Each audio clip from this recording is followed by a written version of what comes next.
It's so easy in today's world to get lost with the online things that are available, from this is the last drill you'll ever need, this is the only product you'll ever need, buy this and it's going to fix your swing. Lessons get overwhelming because you go and they tell you 3 or 4 or 5 or 10 things to do, and your swing thought just becomes a mess, right?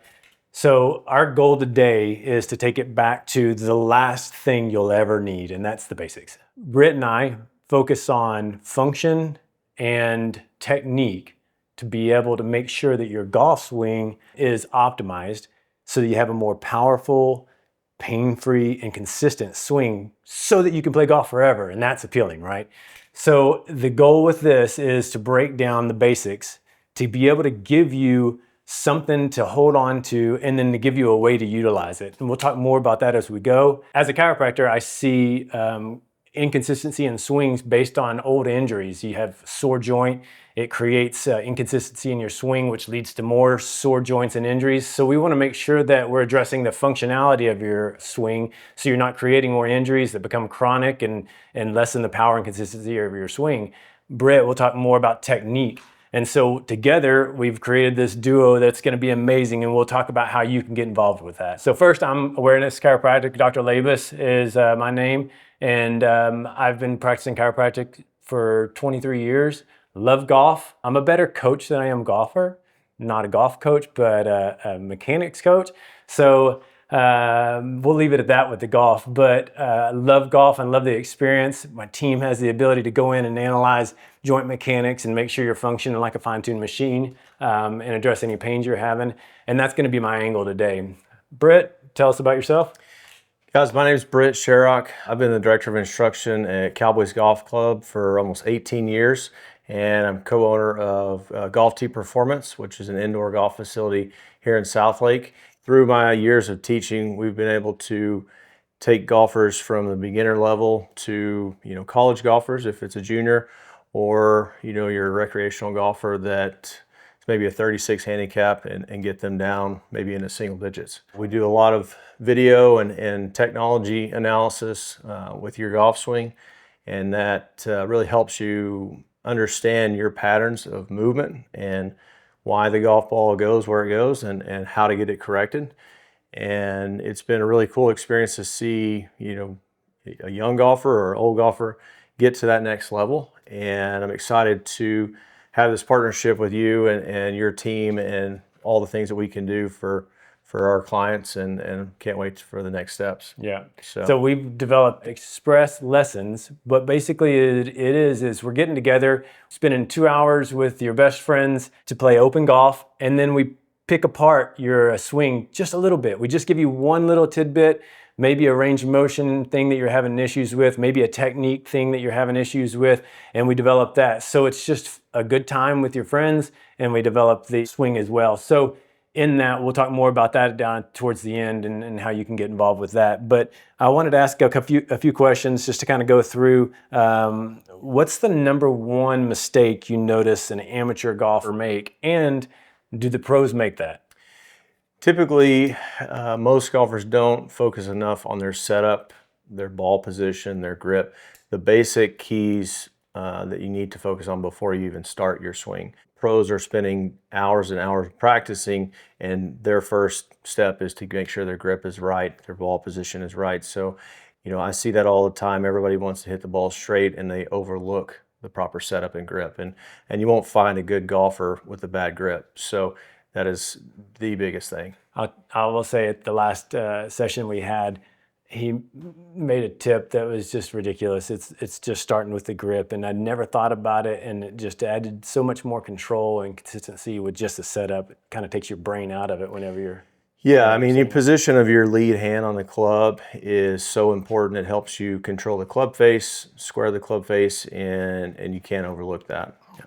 So, and good grip to me also translates to, if someone's gripping too tight, that'll cause injury. If they are too loose, you're going to have injury to the wrist and pain in the wrist. So grip and technique also goes with form and function as well. Absolutely. And talking about the setup, a lot of people maybe have tight hamstrings and they can't bend at the waist, or they just have bad hip mobility. So getting in that nice, clean line posture is very hard sometimes when you don't have good, flexibility or mobility in your hips and hamstrings. So Yeah. that's important.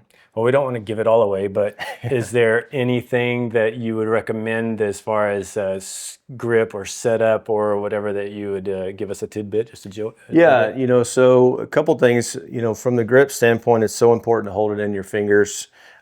Get so many people to grip it in their palm. So make sure people are holding the club in their fingers and then looking to see the first two knuckles on their lead hand. From a setup standpoint, we've got a quick, easy process, just taking the club across your waist, standing straight up and down, getting yourself to, push your hips back, then bend your knees, and then take your stance in your setup. A lot of people tend to kind of slouch or bend, from their shoulder blades and squat down, and you can see that's not a very good setup. So I was told, and I think about every time whenever I set up, because I find myself doing all of those things, is athletic stance. Is that something? Yeah. And I try to use other activities, other sports that we've all played. Maybe guarding somebody in basketball, setting up like a linebacker. Those straight back, feet shoulder width apart, athletic stance. Fielding the ground ball, yeah. Yeah, fielding the ground ball. Things that we've done our entire life that sometimes when we get in a golf mindset, we can think that we're confused, but if you think back to when you were 10 years old, you fall back right into that position, Yeah. So one of the things you've talked about also is the ball drag. Tell us about what that is about. Absolutely.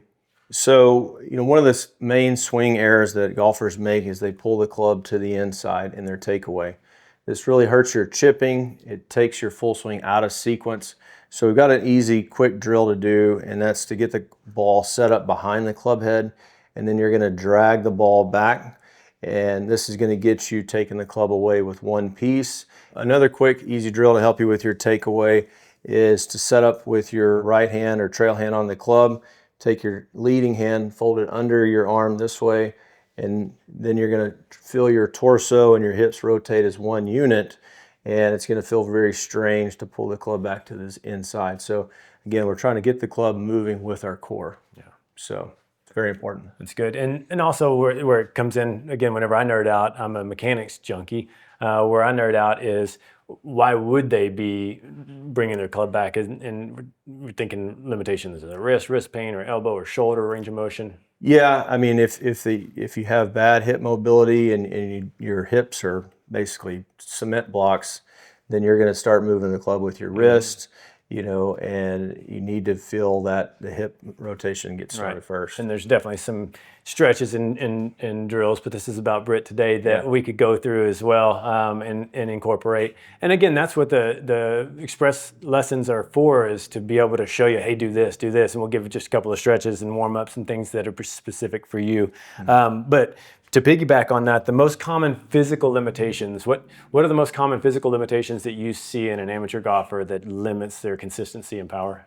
It's hip mobility. I mean, I can tell when a golfer swings one time if they have good hip mobility. And, when they rotate, they can't turn, their hips stay locked. And then basically, their hips and their shoulders don't rotate. So then that creates typically an over-the-top swing, which is going to create more of a slice. So you've got to get those hips mobile. You look at Rory and the best players in the world. I mean, those guys are like rubber bands, and they're stretching out all the time. So it's very important. Yeah. And they have pros that will help them stretch and go through the stretch routine. We don't have the luxury of doing that all the time. So if we can do that, isolate that one or two things that are limiting our swings so that we can maybe take us, maybe not to the pro level, but to the next level. And that's what we're looking for. So yeah, and when you can't rotate, it also creates some swaying in your hips, and there's a lot of different swing mistakes that can come from that. So I would like to address up front, if you have been golfing for 50 years, we are not going to uproot your swing completely. Yeah. The goal is to get you more mobility and range of motion in one or two techniques. So many times I've found that older golfers, and tell me if you find the same thing, and I don't know, we haven't actually discussed this, if an older golfer is more resistant to taking a lesson or to getting any feedback on their swing. Yes, and the answer or the question is always, how do I hit it further? As a golf coach, you can only take someone so far in their golf swing from a technical and an optimization standpoint. And, you talk about a golfer that's played for 50 years, obviously they're probably in their, older age. If they can't move, if they can't rotate, there's no way that they can create that speed.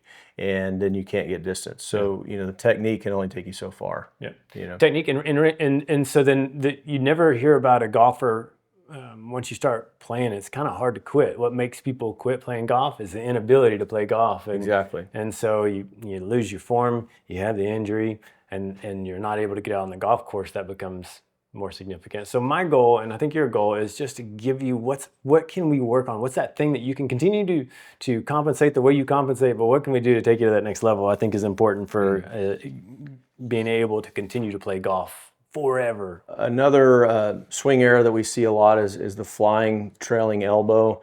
And this really creates more of an over-the-top swing and gets that slicing ball flight that we see all too often. And that really comes from a golfer not having any range of motion or shoulder mobility where they can keep their trail elbow to tuck in. And if they can do that, then they can get the club down, swing more from the inside, create a little bit more of a draw ball flight. So it's important to have that shoulder mobility. That's one of the things we look at is their elbow flailing out? Are they able to keep it close? And because that is, I mean, if you are unable to do this or unable to do that, you're starting off bad. So, and so many of the guys that have been playing golf for 50 years don't have that ability. They've lost range of motion. Sometimes they can't even lift their elbows above their shoulder. So yeah, that's huge. Yeah, from a technique standpoint or a coaching standpoint, we've got to work around that. And we can do that, but again, you're getting to a point where you're going to plateau on your speed and power. And until you improve your functional movement, then there's really no other option. So obviously mobility is a big part of it. We have our things that we do for the hips and pelvis and shoulder. Give us one tidbit that we could work on as far as hip mobility goes. Absolutely. So I do this myself every day before I hit golf balls. It's called the lunge matrix. And you're basically just going to take a golf club and you're going to lunge forward and you're going to rotate.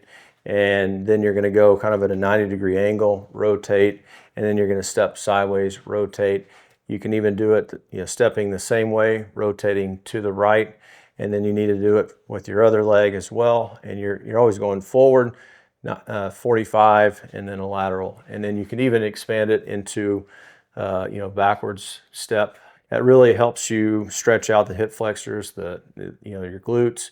But then you're also getting a lot of thoracic rotation and loosening the back up when you're doing that, and it takes 1 minute. If you're going to have a full lesson, not an express lesson like we talked about, but a full lesson, what are the 2 or 3 key points that you're trying to accomplish or goals that you're trying to accomplish? Yeah, so I look at the golf instruction kind of backwards in a way that, okay, I'll ask the golfer, what are your patterns of mishits? What are your patterns of contact patterns? You're slicing the ball, you're hitting it fat, whatever the case may be. And then you look at, okay, what's the club doing to make the ball do that? And then what are you as a golfer doing to the club to create that error? And if you can do that, you can really get to that root cause of, okay, this is why you're chunking the ball. This is why you're slicing the ball. And, they need to be shown their proper technique. But then also, as we've discussed so far, maybe they can't get into that certain position. So now we've got to talk about, what functional exercise do you need to do in addition to the knowledge of this technical change. Yeah. And does that differ in a express lesson whenever you're looking at somebody and you're just given that one thing? Do you kind of take that same technique, or do you? Well, we can definitely condense it down. If we're trying to get somebody, a quick tidbit of information, I definitely want to know what's their big miss. Yeah. And then from there, from 1 or 2 videos in those express lessons that we've done, we can give you that quick drill. This is the root cause of that. Obviously, the golf swing's complex, so it takes more than 2 to 3 minutes. But sometimes they can really get that and then practice that for a few weeks and then come back and we can do it again. I like it. All right, so that was all gold. We're going to do a little recap here. So the things that I got, the takeaways that I got, the grip. So show us the grip. Yep, easy in the fingers. Want to see 2 knuckles on the lead hand, and you'll be good to go. Nice. The ball drag. Ball drag, easy drill here, ball behind the club head, drag back. That way the club stays connected to your core as you get started. So that was technique and setup. My favorite is the Lunge matrix. lunge matrix, Yep. which I like for a warm up. Yep, easy, just getting a deep lunge, rotating back and forth. That really gets you mobile. All right, it was gold. I appreciate you all hanging out with us. And what I do at this point is just invite you. Go to a topics page, just click on the link, and it'll take you to a page that has videos and content, golf, all about our next event as well. It also has things about low back pain, chronic pain, mattresses, braces, everything you'd ever want to learn about. And finally, if you're interested in getting more of an analysis one-on-one, come on, let's go. We'll leave a QR code for Britt, and we'll leave a QR code for myself so that you can just click on that and it'll take you to scheduling a time. I just would encourage you to swing smarter, not harder. That's right.